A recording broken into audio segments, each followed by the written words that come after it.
ఉపవాసాలు అంటారు. ఈ లెంటన్ డేస్లో ఉపవాసాలని మరి ఈ 40 రోజులు ఉపవాసాలు ఉంటారు, నిష్ఠగా ఉంటారు. ఈస్టర్ అయిపోయిన వెంటనే మళ్ళా లోక జీవితం, సినిమాలకు వెళ్ళడం, రాగడం, వ్యభిచారించడం, అబద్ధాలు ఆడడం, అక్రమాలు చేయడం, ఇదే జీవితంగా జీవిస్తారు.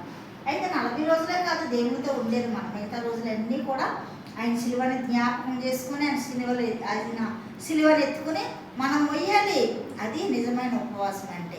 నిజమైన ఉపవాసం అంటే ఇతరులతో కలహించి కొంతమంది ఉంటారు, ఎవరో చూస్తారు, ఎవరో గొప్పతనం గురించి ఉపవాసాలు ఉంటారు. అది కదండి.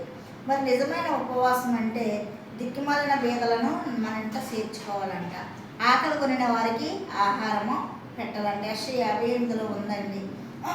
మరి ఆహారము ఆకలి కొనిన వారికి పెట్టుటయు, మరి నీ యొక్క సంబంధికి, నీ రక్త సంబంధికి ముఖం తిప్పకూడదంట. మనం క్షమించేలా ఉపవాసం ఉంటే దేవుని జ్ఞాపకం చేసుకోవాలి. ఆయన ఎలాగైతే క్షమించాడో మనం అలా క్షమించినప్పుడు మన సహోదరునితో కూడా ఐక్యత కలిగి ఉంటాము. మరి అంతేకాదండి, మరి వస్త్రహీనులకు కూడా వస్త్రాలు ఇవ్వాలంట. చాలామంది వాళ్ళే కొనుక్కుంటారు, వాళ్ళే అనుభవిస్తారు.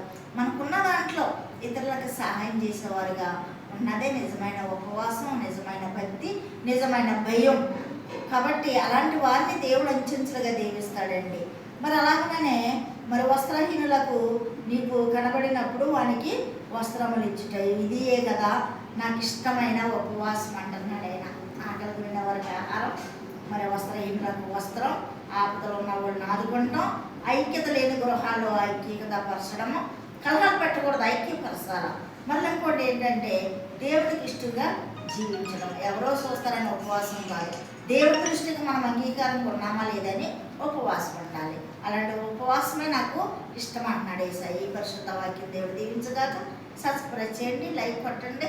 అన్న మనిషి గురించి మీరందరూ ప్రార్థించండి. ఆమేన్.